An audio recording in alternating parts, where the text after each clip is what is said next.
ઓમ સ્વામિનારાયણાય નમઃ. સ્વામિનારાયણ ભગવાનની જય. અક્ષર પુરુષોત્તમ મહારાજની જય. ગુણાતીતાન સ્વામી મહારાજની જય. ભગતજી મહારાજની જય. શાસ્ત્રીજી મહારાજની જય. યોગીજી મહારાજની જય.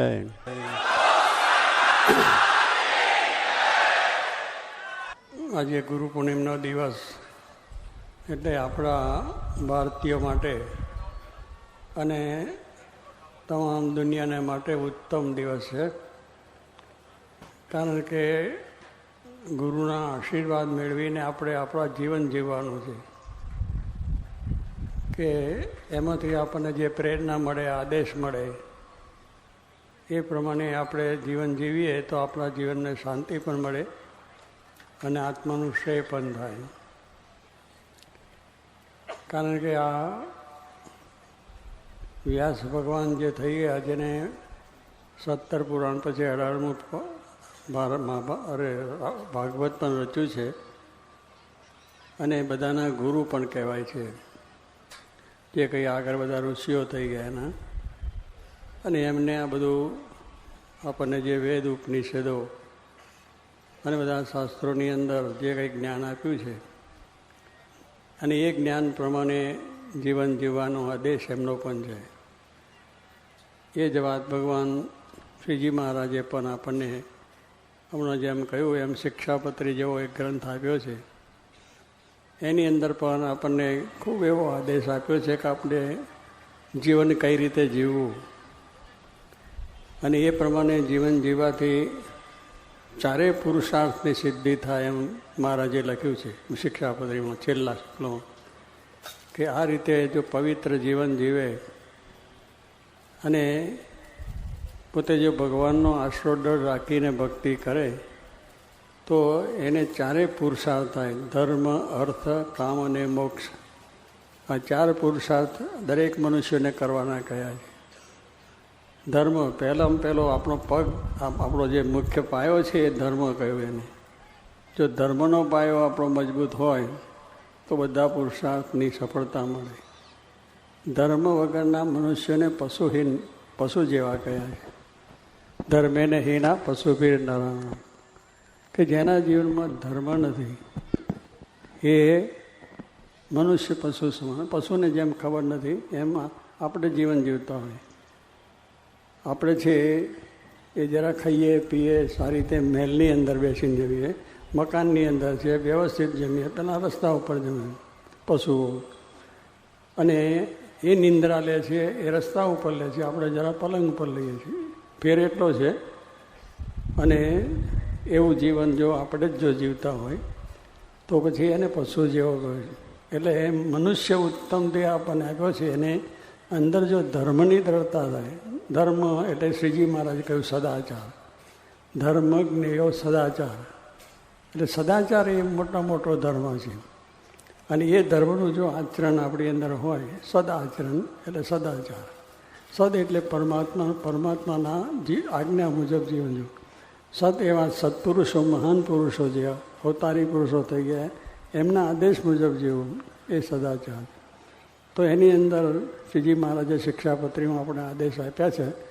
એવા જો સદાચારનું જીવન એટલે દરેક મનુષ્ય પ્રત્યે દયા. એટલે દયા ધર્મ કા મૂળ હે ને પાપ મૂળ અનિવાન. આપણે જો દયા જીવનની અંદર હોય એ ધર્મનું મૂળ છે. દરેક મનુષ્યો પ્રત્યે દયા હોવી જોઈએ. મહારાજે તો શ્રીજી પણ લખ્યું પશુ પંખી જીવ માત્ર જ ઉપર દયા હોવી જોઈએ. કોઈ જીવને દુઃખ ન થાય, કોઈ જીવને કંઈ પણ મુશ્કેલી ન થાય એવા વિચારો હંમેશા આપણી અંદર હોય તો આપણું સુખી થઈએ, દેશ પણ સુખી થાય, સમાજ પણ સુખી થાય. તો એ પણ એક મોટી વાત આપણને આપી છે. એ ગુરુનો આદેશ છે. અને એ ધર્મ સદાચારનું આપણે આપણા જીવનમાં કોઈ વ્યસન નહીં, દૂષણ નહીં, કોઈ પાપ નહીં, કોઈનું દુઃખ, કોઈને ત્રાસ નહીં આપવો નહીં, કંઈ નહીં. સૌનું સારું થાય.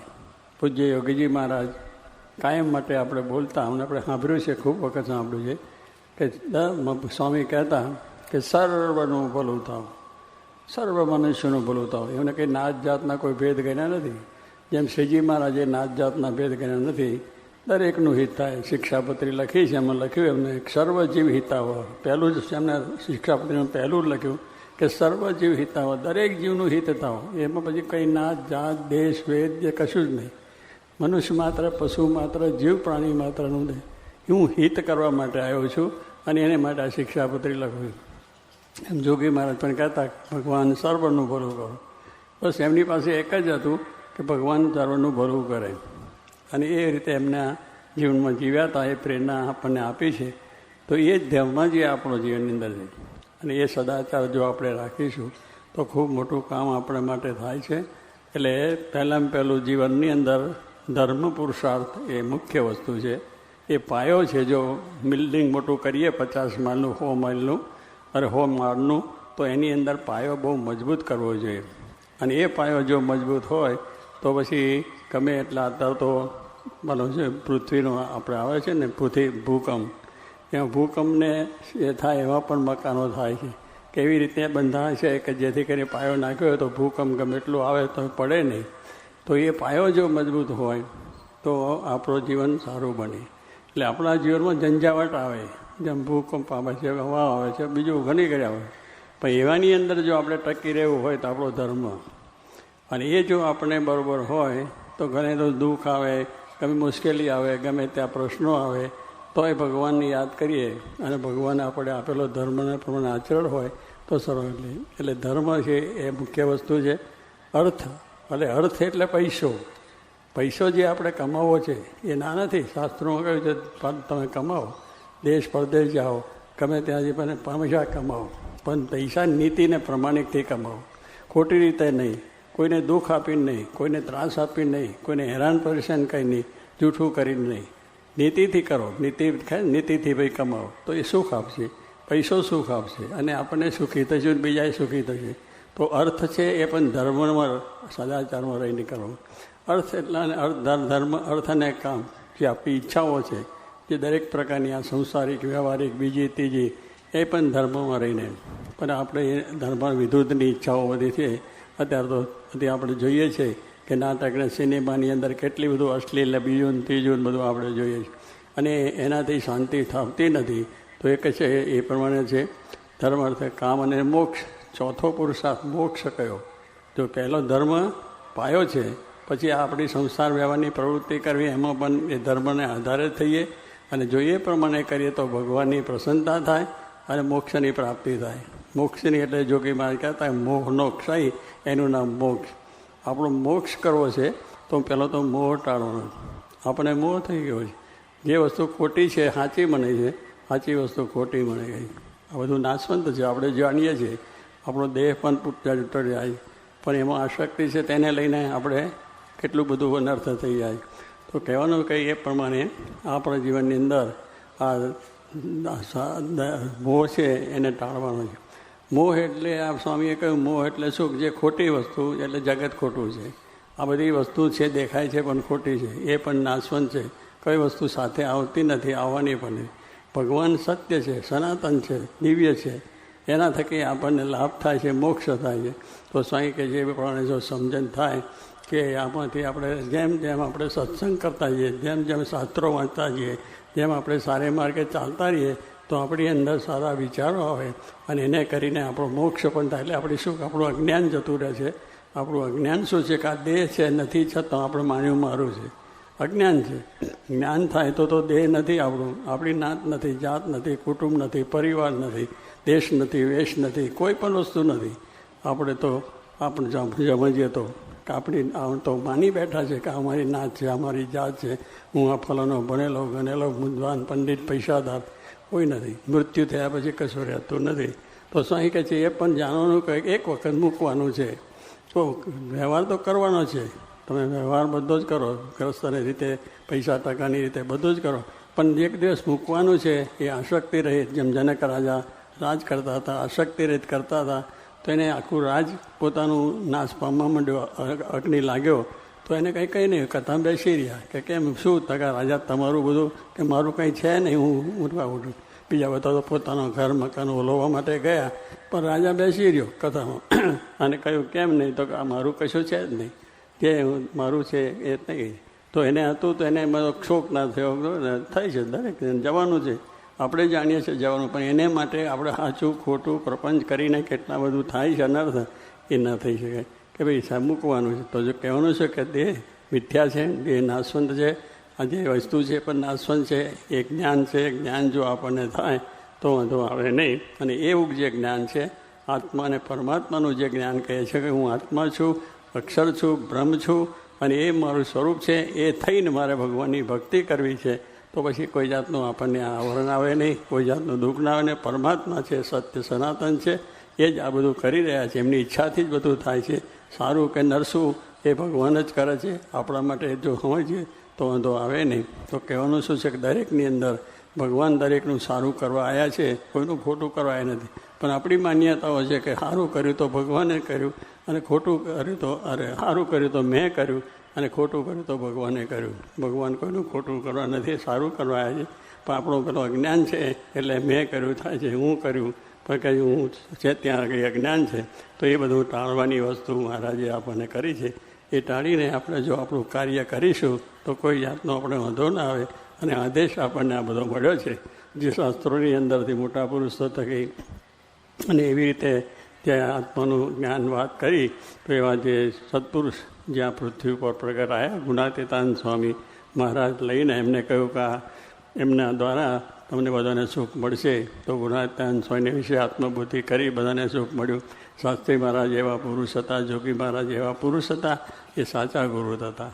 એમને કોઈ દંભ નહોતો, આળસ નહોતું, એમને કંઈ મોહ નથી, મમતા નથી, મારું નહોતું, તારું નહોતું, કંઈ નથી. છળ નહીં, કપટ નહીં, પ્રપંચ નહીં, સૌ સારું. કોઈ એમને સામે અપમાન કરે તો એનું સારું, કોઈ એના માટે ખરાબ બોલે તો એ સારું, કોઈ હેરાન કરે તોય સારું, કોઈ ગમે તે બોલે તોય હતું, એમને માટે ગમે તે કરે તો. કારણ કે એમને એક જ હતું કે ભગવાન છે, બધું કરતા છે. તો ભગવાનને વિશે એવો ભાવ રાખીએ તો એમને આવી બધી મુશ્કેલીઓની અંદર પણ શાસ્ત્રી મહારાજ આપણા મંદિરો બધો કર્યું છે. જોગી મહારાજ ઘણી મુશ્કેલીઓ, દરેક કામમાં, સારા કામમાં મુશ્કેલીઓ હોય જ છે.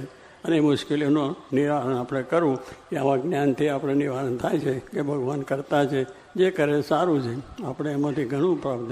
તો એ સવા પુરુષોએ એમને સહન કરીને આપણને જે આ જ્ઞાન આપ્યું છે કે આત્મારૂપ થઈને પરમાત્માની ભક્તિ કરવી. અને એ રીતે આપણે દરેક મનુષ્યની અંદર જો સદભાવ, પ્રેમ અને આપણે રાખીશું તો આપણને પણ શાંતિ થશે, બીજાને પણ શાંતિ થશે, અને દેશની અંદર પણ આપણને સારી શાંતિ પ્રાપ્ત થશે. એવું જે આપણને ગુરુઓએ જ્ઞાન આપ્યું છે, તો એ જ્ઞાન જો આપણા જીવનમાં દૃઢ થઈ જાય તો વાંધો કોઈ જાતનો આવે નહીં. અને આ પ્રમાણે આવા જ્ઞાનથી, સમજણથી સંસારમાં પ્રશ્નો ઘણા આવવાના છે જ. બધા ભગવાન રામને આવ્યા, કૃષ્ણને આવ્યા. ભગવાન રામને વનવાસ જવું પડ્યું, કૃષ્ણને જેલમાં જન્મ થયો, ભગવાનને જેલમાં જન્મ થયો. કંસ એનો જ મામો હતો, પોતા મામા હતા એને જેલમાં પૂરી દીધા, એના બહેન બનાવીને ત્યાં જન્મ થયો. ભગવાનને જન્મ ક્યાં થાય? પણ ભગવાનને કોઈ બંધન છે નહીં. તો એના જે જેલના બંધન હતા છૂટી ગયા, અને ગોકુળમાં જઈને ગયા, એમનું કાર્ય એમને તો કર્યું જ. પણ કહેવાનું અજ્ઞાન માને છે કે હું ભગવાનને બંધનમાં લેવું, કે ભગવાનને હું હેરાન કરું, એ તો થતા જ નથી. આપણે થઈએ છીએ. સારા કામ કરે છે એને કોઈ જાતનો વાંધો છે નહીં. તો એવા જે આદેશ પ્રમાણે મહારાજને પણ એવા પ્રશ્નો છે. શાસ્ત્રી મહારાજ, યોગી મહારાજ, જે છે દેશને તો આપણે ગાંધીજી હતા. તો ગાંધીજી સારા સ્વરાજ માટે કરતા હતા. તો પણ એમને કેટલી મુશ્કેલીઓ સરકાર પેલા તરફથી. પણ કહેવાનું એમને એને પોતાનો માર્ગ ચાલુ જ રાખ્યો, ગમે તે હોય તો પણ. એમ જે એવા માણસો છે એને બીજા કંઈ નથી, પોતાનું કાર્ય કરે જાય છે. અને આ કાર્ય સત્યનું કાર્ય છે તો વધે છે. એમાં અક્ષર પુરુષોત્તમનું જ્ઞાન સાચું હતું તો શાસ્ત્રી મહારાજ પ્રવર્તાય છે. તો આજે દેશ પરદેશની અંદર આવો બધો આપણો સત્સંગનો ફેલાવો પણ થયો છે, શું તો થયો છે. તો એ પ્રમાણે સાચા સંત મિલે કમી કાઉ રહી, સાચી શીખવે રામ કી રીત કુજી. કે સાચા સંત મિલે તો એ ભગવાનની રીત છે, ભગવાનના જે આદેશ છે, ભગવાનના જે નિયમો છે, અને જે આપણા પ્રમાણે સામાજિક છે, કાર્યો છે, રાજકીય કાર્યો છે, કે પછી ધર્મના જે કોઈ પણ કાર્યો, એની અંદર એવા સાચા સંતો મળે તો આપણું કાર્ય થાય છે. અને એવા સાચા સંતની વાત માટે નિષ્કુળાંશોએ પણ લખ્યું છે કે શ્રોત્રિય બ્રહ્મનિષ્ઠ, એવું શાસ્ત્રોમાં તો લખ્યું કે સત્પુરુષ કેવા હોય કે શ્રોત્રિય, દરેક શાસ્ત્રોનું જ્ઞાન છે, આત્મા પરમાત્માનું જ્ઞાન છે, બ્રહ્મનિષ્ઠ છે કે બ્રહ્મ પોતે અખંડ બ્રાહ્મી સ્થિતિમાં રહે, એને કંઈ ગમે તે થાય તો એને મનમાં દુઃખ કોઈનું નથી. તો બ્રહ્મનિષ્ઠ, શ્રોત્રિય બ્રહ્મનિષ્ઠે કહ્યું અને એવા જ જે સ્વતંત્ર તે થાય છે ત્યારે એવું કહે છે બ્રહ્મભૂત પ્રસન્નાત્મા ન શોચતી ન કાંક્ષતી સમસ્ત સર્વભૂતેષુ મદભક્તિ લપ્તે પરમ, કે જેને આ પ્રમાણે બ્રહ્મનિષ્ઠ છે અને આ પ્રમાણે શ્રોત્રિય બ્રહ્મનિષ્ઠ છે, આવા પુરુષો છે એને કોઈ ઈચ્છા નથી, એને કોઈ મમત્વ નથી, અને એવા પુરુષો છે એ જ પોતે અને દરેક મનુષ્ય તરફ સદભાવ રાખે છે, દરેક પ્રત્યેનો પ્રેમ રાખે છે, એ મારી ભક્તિને પામે છે. નિષ્કુળાનંદ સ્વામી પણ લખ્યું કે કામ દુગા કલ્પતરુ પારસ ચિંતામનિચાર, પણ સંત સમાન એ કે નહીં મેં મનમાં કર્યો વિચાર. નિષ્કુળાનંદ સ્વામીએ પોતાની ભક્ત ચિંતામણી છે એમાં બીજું પ્રકરણ છે એ સંતના મહિમાનું લખ્યું છે. સંતના લક્ષણ જે શાસ્ત્રોમાં લખાયા છે એ જ વાત એમણે પોતાના એમાં કાવ્યોમાં ભક્ત ચિંતામાં લખ્યું કે આ 4 વસ્તુ છે બહુ ઉત્તમ વસ્તુ કહેવાય.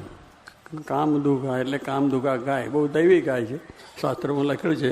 તો એ જે આપણે ઈચ્છીએ ત્યારે આપણને દૂધ આપે ને બધું આપે, એને આપણી ઈચ્છા જ કરવાની અને બીજું મળી જાય એવી દૈવી ગાય છે.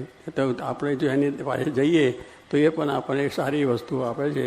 કામદુગા કલ્પતરુ એક વૃક્ષ છે એ પણ દૈવી છે, અને એ દૈવી એની પાસે જઈએ જે આપણે કલ્પના કરીએ એ આપણો સંકલ્પો પૂરા કરે. અને કામદુગા કલ્પતરુ પારસ એક પથ્થર આવે છે, એ પણ કેવો છે કે લોખંડને અડાતો સોનું થઈ જાય, એ પણ ઉત્તમ વસ્તુ છે, આપણને આપે છે. પણ એ બધી વસ્તુ કામદુગા કલ્પતરુ પારસ ને ચિંતામણી પણ એક સામાન્ય પથ્થર છે, એ પણ જે ચિંતવી એ આપણને મળે. આ 4 વસ્તુ આપણને સારી આપે છે, પણ શું આપે છે કે દુનિયાનું માયિક સુખ.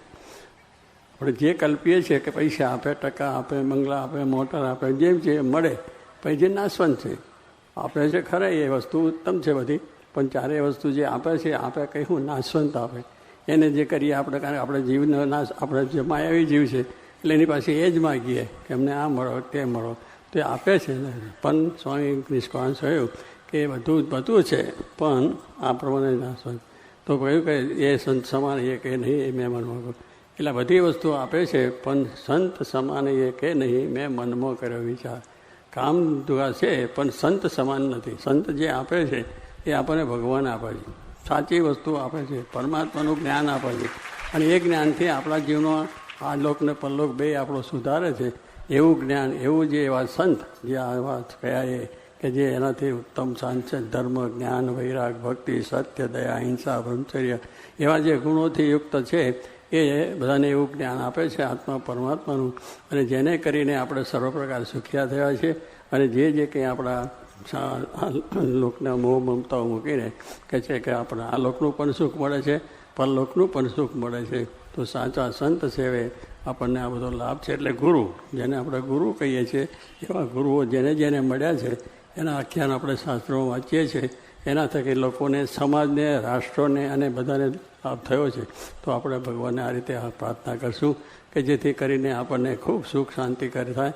થોડો પ્રશ્ન વરસાદનો આવ્યો છે એટલે આપણે એની પણ ધૂન એને પણ પ્રાર્થના કરીએ કે વરસાદ તો પેલો આવીને જરો આ છાંટા કરીને ગયો છે ને કંઈક થયું, પણ આવી એ પણ ભગવાનને પ્રાર્થના કરીએ કે એવો સારો વરસાદ થાય, સારી ખેતી થાય, સારું ધાન પાકે અને મનુષ્યો બધા સુખી થાય, મનુષ્યોને શાંતિ થઈ જાય. એ માટે પણ આપણે ભગવાનને પ્રાર્થના કરીએ અને બધાને સુખ શાંતિ સર્વ પ્રકારે પ્રાપ્ત થાય એ જાય છે. સ્વામિનારાયણ વચનામૃત ગડા પ્રથમ પ્રકરણનું 12મું તત્વના લક્ષણનું તથા ઉત્પત્તિનું. સ્વામિનારાયણ સંવત 1876 માક્ષર સુધી પૂનમને દિવસ શ્રીજી મહારાજ શ્રી ગરડા મધ્યે દાદા ખાચરના દરબારમાં વિરાજમાન હતા અને સર્વ શ્વેત વસ્ત્ર ધારણ કર્યા હતા અને પોતાના મખારવિંદની આગળ સાધુ તથા દેશ દેશના હરિભક્તની સભા ભરાઈને બેઠી હતી. પછી શ્રીજી મહારાજ બોલ્યા, જે જગતના કારણ એવા જે પુરુષ, પ્રકૃતિ, કાળ અને મહતત્વાદિક 24 તત્વ એમના સ્વરૂપને જ્યારે જીવ જાણે છે ત્યારે પોતાને વિશે રહી જે અવિદ્યા અને તેના કાર્ય એવા જે 24 તત્વ તેના બંધન થકી મુકાય છે.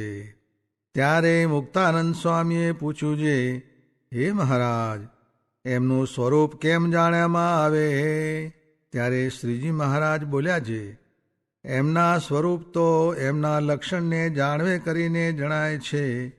તે લક્ષણ કહીએ છીએ જે પ્રકૃતિના નિયંતા ને પ્રકૃતિ થકી વિજાતીય ને અખંડ ને અનાદિ ને અનંત ને સત્ય ને સ્વયં જ્યોતિ ને સર્વજ્ઞ ને દિવ્ય વિગ્રહ ને સમગ્ર આકાર માત્રની પ્રવૃત્તિના કારણ અને ક્ષેત્રજ્ઞ એવા પુરુષ છે. અને જે પ્રકૃતિ છે તે ત્રિગુણાત્મક છે ને જળચિદાત્મક છે ને નિત્ય છે ને નિર્વિશેષ છે અને મહદાદિક સમગ્ર તત્વ અને જીવ માત્ર તેનું ક્ષેત્ર છે અને ભગવાનની શક્તિ છે. અને ગુણ સામ્ય ને નિર્વિશેષ એવી જે માયા તેનો જે ક્ષોભ કરે છે તેને કાળ કહીએ. હવે મહત્તત્વાદિક જે તત્વ તેના લક્ષણ કહીએ તે સાંભળો. જે ચિત્તને અને મહત્તત્વને અભેદપણે જાણવું અને જે મહત્તત્વને વિશે સૂક્ષ્મ રૂપે કરીને સમગ્ર જગત રહ્યું છે અને પોતે નિર્વિકાર છે ને પ્રકાશમાન છે ને સ્વચ્છ છે ને શુદ્ધ સત્વમય છે અને શાંત છે. હવે અહંકારનું લક્ષણ કહીએ છીએ. જે અહંકાર જે તે ત્રિગુણાત્મક છે અને ભૂતમાત્ર ઇન્દ્રિયો અંતઃકરણ દેવતા અને પ્રાણ એ સર્વેની ઉત્પત્તિનું કારણ છે અને એને વિશે શાંતપણું છે, ઘોરપણું છે અને વિમૂઢપણું છે. હવે મનનું લક્ષણ કહીએ છીએ. જે મન જે તે સ્ત્રી આદિક પદાર્થની જે સમગ્ર કામના તેની ઉત્પત્તિનું ક્ષેત્ર છે અને સંકલ્પ વિકલ્પ રૂપ છે અને સમગ્ર ઇન્દ્રિયોનો નિયંતા છે. હવે બુદ્ધિનું લક્ષણ કહીએ છીએ. જે બુદ્ધિને વિશે પદાર્થ માત્રનું જ્ઞાન રહ્યું છે અને સમગ્ર ઇન્દ્રિયોને વિશે જે વિશેષ જ્ઞાન છે તે બુદ્ધિવતે છે. અને જે બુદ્ધિને વિશે સંશય, નિશ્ચય, નિદ્રા અને સ્મૃતિએ રહ્યા છે. અને શ્રોત્ર, ત્વક, ચક્ષુ, રસના, ઘ્રાણ, વાક, પાણી, પાદ, પાયુ અને ઉપસ્થ એ જે 10 ઇન્દ્રિયો તેનું લક્ષણ તો એ છે જે પોતપોતાના વિષયમાં પ્રવર્તવું. હવે પંચમાત્રાના લક્ષણ કહીએ છીએ. તેમાં શબ્દનું લક્ષણ તો એ છે જે શબ્દ જે તે અર્થમાત્રનો આશ્રય છે અને વ્યવહાર માત્રનો કારણ છે અને બોલનારાની જે જાતિ અને સ્વરૂપ તેનો જણાવનારો છે. અને આકાશને વિશે રહેવાપણું છે અને આકાશની માત્રા છે અને શ્રોત્ર ઇન્દ્રિય કરીને ગ્રહણ કરવામાં આવે છે એ શબ્દનું લક્ષણ છે. હવે સ્પર્શનું લક્ષણ કહીએ છીએ. જે સ્પર્શ છે તે વાયુની તન્માત્રા છે અને કોમળપણું, કઠણપણું, શીતળપણું, ઉષ્ણપણું અને ત્વચાએ કરીને ગ્રહણ કરવાપણું એ સ્પર્શનું સ્પર્શપણું છે. હવે રૂપનું લક્ષણ કહીએ છીએ. જે પદાર્થ માત્રના આકારને જણવી દેવાપણું અને તે પદાર્થને વિશે ગૌણપણે રહેવાપણું અને તે પદાર્થની રચનાએ કરીને પરિણામપણું અને તેજ તત્વનું તન્માત્રાપણું અને ચક્ષુ ઇન્દ્રિય કરીને ગ્રહણ કરવાપણું એ રૂપનું રૂપપણું છે. હવે રસનું લક્ષણ કહીએ છીએ. જે મધુરપણું, તીખાપણું, કશાયેલાપણું, કડવાપણું, ખાટાપણું, ખારાપણું અને જળનું તન્માત્રાપણું અને રસના ઇન્દ્રિય કરીને ગ્રહણ કરવાપણું એ રસનું રસપણું છે. હવે ગંધનું લક્ષણ કહીએ છીએ. જે સુગંધપણું, દુર્ગંધપણું અને પૃથ્વીનું તન્માત્રાપણું અને ઘ્રાણ ઇન્દ્રિય કરીને ગ્રહણ કરવાપણું એ ગંધનું ગંધપણું છે. હવે પૃથ્વીનું લક્ષણ કહીએ છીએ. જે સર્વ જીવમાત્રનું ધારવાપણું અને લોકરૂપે કરીને સ્થાનપણું અને આકાશાદિક જે 4 ભૂત તેનું વિભાગ કરવાપણું અને સમગ્ર ભૂત પ્રાણી માત્રના શરીરનું પ્રગટ કરવાપણું એ પૃથ્વીનું લક્ષણ છે. હવે જળનું લક્ષણ કહીએ છીએ જે પૃથિવ્યાદિક દ્રવ્યનું પિંડીકરણ કરવાપણું ને પદાર્થને કોમળ કરવાપણું અને ભીનું કરવાપણું ને તૃપ્તિ કરવાપણું ને પ્રાણી માત્રને જીવાડવાપણું ને તૃષાની નિવૃત્તિ પમાડવાપણું ને તાપને ટાળવાપણું અને બહુપણું એ જળનું લક્ષણ છે. હવે તેજનું લક્ષણ કહીએ છીએ જે પ્રકાશપણું ને અન્નાદિકને પચવી નાખવાપણું ને રસને ગ્રહણ કરવાપણું ને કાષ્ટનું ને હૃતદ્રવ્યાદિકનું ગ્રહણ કરવાપણું ને ટાઢને હળવાપણું ને શોષણ કરવાપણું અને ક્ષુધા ને તૃષા એ તેજનું લક્ષણ છે. હવે વાયુનું લક્ષણ કહીએ છીએ જે વૃક્ષાદિકને કંપાવવાપણું ને તૃણાદિકને ભેળા કરવાપણું ને શબ્દ સ્પર્શ રૂપ રસ અને ગંધ એ જે પંચ વિષય તેને શ્રોત્રાદિક પંચ ઇન્દ્રિયો પ્રત્યે પમાડવાપણું અને સર્વ ઇન્દ્રિયોનો આત્માપણું એ વાયુનું લક્ષણ છે. હવે આકાશનું લક્ષણ કહીએ છીએ જે સમગ્ર જીવ માત્રને અવકાશ દેવાપણું ને ભૂત પ્રાણી માત્રનો જે દેહ તેનો માહિલો વ્યવહાર અને દેહનો બાહેરનો વ્યવહાર તેનું કારણપણું અને પ્રાણ ઇન્દ્રિયો અને અંતઃકરણ એ સર્વનું સ્થાનકપણું એ આકાશનું લક્ષણ છે. એવી રીતે 24 તત્વ પ્રકૃતિ પુરુષ અને કાળ એમના જો લક્ષણ જાણે તો એ જીવ અજ્ઞાન થકી મુકાય છે. અને એ જે સર્વે તેની ઉત્પત્તિ જાણવી તે ઉત્પત્તિ કહીએ છીએ જે પોતાના ધામને વિશે રહ્યા એવા જે શ્રી કૃષ્ણ ભગવાન તે અક્ષર પુરુષ રૂપે કરીને માયાની વિશે ગર્ભને ધરતા હવા ત્યારે તે માયા થકી અનંત કોટી જે પ્રધાન અને પુરુષ તે થતા હવા તે પ્રધાન પુરુષ કેવા છે તો અનંત કોટી બ્રહ્માંડની ઉત્પત્તિના કારણ છે.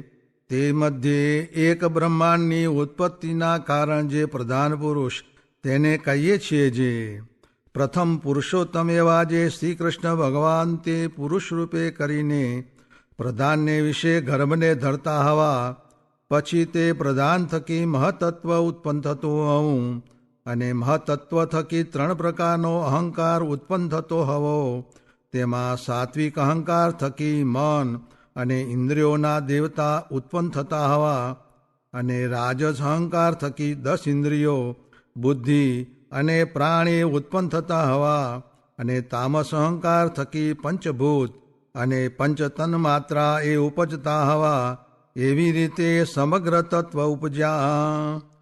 પછી તે પરમેશ્વરની ઈચ્છાએ પ્રેર્યા થકા પોતપોતાને અંશે કરીને ઈશ્વર અને જીવના દેહને સૃજતા હવા તે ઈશ્વરના દેહ તે વિરાટ સૂત્રાત્મા અને અવ્યાકૃત અને જીવના દેહ તે સ્થૂળ સૂક્ષ્મ અને કારણ અને વિરાટ નામે જે ઈશ્વરનો દેહ તેનું દ્વિપરાર્ધ કાળ પર્યંત આયુષ છે અને તે વિરાટ પુરુષના એક દિવસને વિશે 14 મન્વંતર થાય છે અને જેવડો એનો દિવસ છે તેવડી જ રાત્રિ છે અને જ્યાં સુધી એનો દિવસ હોય ત્યાં સુધી ત્રિલોકીની સ્થિતિ રહે છે અને જ્યારે એની રાત્રિ પડે છે ત્યારે ત્રિલોકીનો નાશ થાય છે તેને નિમિત્ત પ્રલય કહીએ.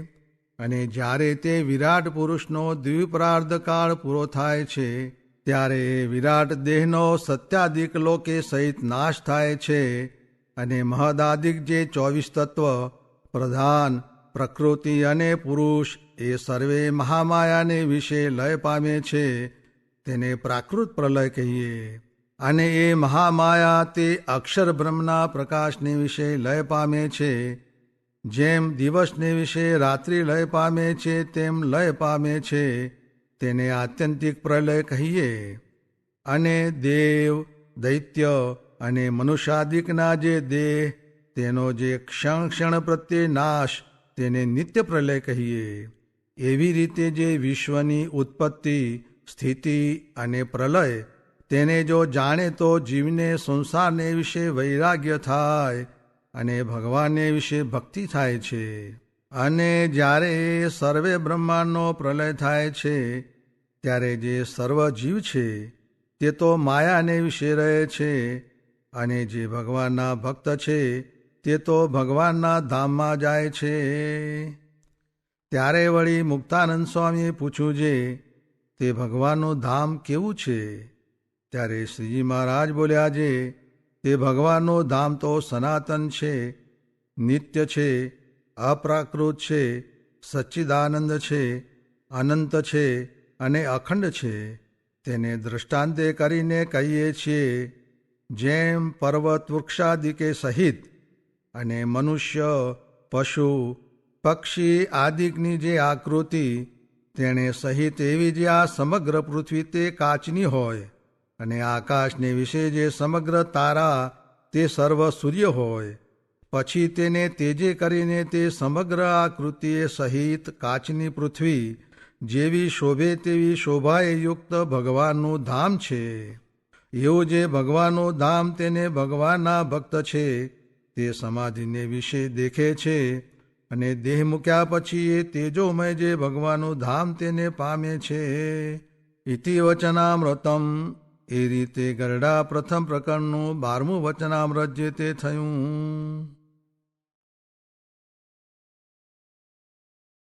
સ્વામિનારાયણ હરે સ્વામીએ વાત કરી જે ઇન્દ્રિયારામ હોય તે દબાય, પણ આત્મારામ હોય તે ન દબાય.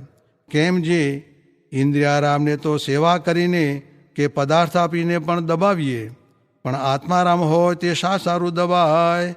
કેમ જે એને તો કાંઈ જોઈએ જ નહીં, ને એ તો અનંતને દબાવી દે પણ પોતે દબાય નહીં. સ્વામિનારાયણ હરે સ્વામીએ વાત કરી જે આપણને તો ભગવાન મળ્યા છે તે પોતાને અક્ષર માનવું એમ બોલ્યા. તે વાત ઉપર પ્રશ્ન પૂછ્યો જે વિષય પરાભવ પમાડતા હોય ને અક્ષર કેમ માનવું? ત્યારે ઉત્તર કર્યો જે વિષય તો દેહના ભાવ છે, તે એક પડખે રહ્યા છે, તો પણ અક્ષર માનવું, પણ આત્માને નરકનો કીડો માનવો નહીં. ને આપણે તો જેમ વામનજી ભેળી લાકડી વધી તેમ વધતા જઈએ છીએ.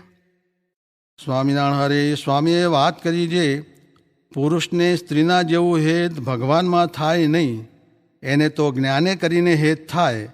ને કૃપાનંદ સ્વામીનું ને નિષ્કુળાનંદ સ્વામીનું હેત સ્ત્રીના જેવું એમ મહારાજ કહેતા. સ્વામિનારાયણ હરે સ્વામીએ વાત કરી જે 100 કરોડ રાખના પડીકા વાળીને પટારામાં ભરી મૂકીએ ને તાળા દઈ રાખીએ, ને જે દિવસ કાંઈક કામ પડે ને કાઢીએ તો કાંઈ સારું નિસરે? ત્યારે કહ્યું જે ના મહારાજ. ત્યારે સ્વામી બોલ્યા જે મહારાજની મૂર્તિ વિના અને આવા સાધુ વિના પ્રકૃતિ પુરુષ સુધી રાખના પડીકા જ છે. તે ગમે તો મૂર્તિને મૂકીને દેવતાના લોકમાં જાઓ, ને ગમે તો ઈશ્વર કોટીના લોકમાં જાઓ, ને ગમે તો પુરુષ કોટીના લોકમાં જાઓ, પણ મહારાજની મૂર્તિ વિના ને આ સાધુ વિના સુખ કે શાંતિ ક્યાંય નથી. એમ કહીને બોલ્યા જે સુરપુર નરપુર નાગપુર એ તીનમે સુખ નાહી, કાં સુખ હરિ કે ચરણ મેં, કાં સંતન કે માઈ. સ્વામિનારાયણ હરે સ્વામીએ વાત કરી જે તરગાળો વેશ કાઢે છે તેને મૂર્ખ છે તે સ્ત્રી દેખે છે, ને જે ડાયો છે તે પુરુષ દેખે છે, એમ જગત ખોટું છે. સ્વામિનારાયણ હરે સ્વામીએ વાત કરી જે ઉપાસનાની આજ્ઞા 2 રાખવા, તે ઉપાસનામાં તથા ધ્યાનમાં નિશ્ચય છે, ને આજ્ઞામાં બ્રહ્મરૂપ માનવું એટલે મૂળ અજ્ઞાન જે કારણ દે તેનો નાશ થાય છે. આમ સમજાવીને વાતું કરવી તે તો સતયુગમાં પણ કોઈએ કર્યું નથી.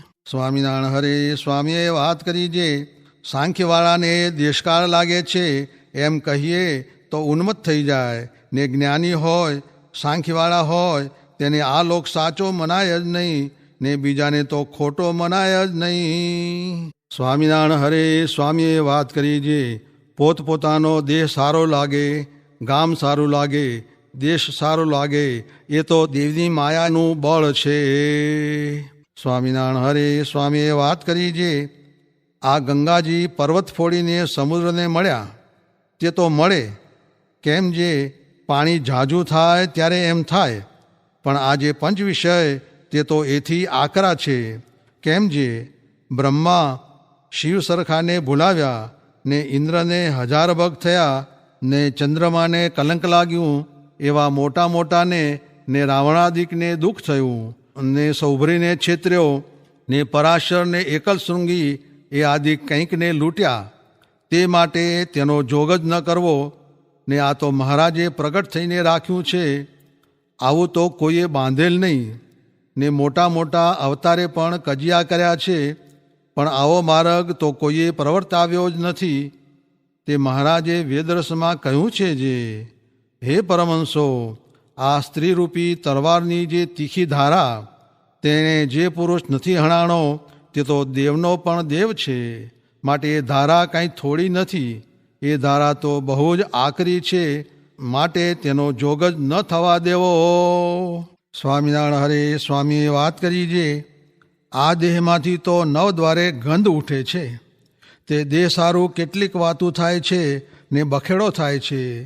તે સારું મહારાજના સિદ્ધાંત પ્રમાણે ચાલવું. તે ઉપર શ્લોક બોલ્યા છે, નિજાત્માનમ બ્રહ્મરૂપમ તથા બ્રહ્મભૂત પ્રસન્નાત્મા તથા પરિનિષ્ઠિતોપી નૈર્ગુણ્યે તથા આત્મારામશ્ચ મુનયો, એ આદિ ઘણા શ્લોક બોલ્યા ને પછી કહ્યું છે, તે માટે લોચો મૂકીને કેવળ આત્મારૂપ થાવો.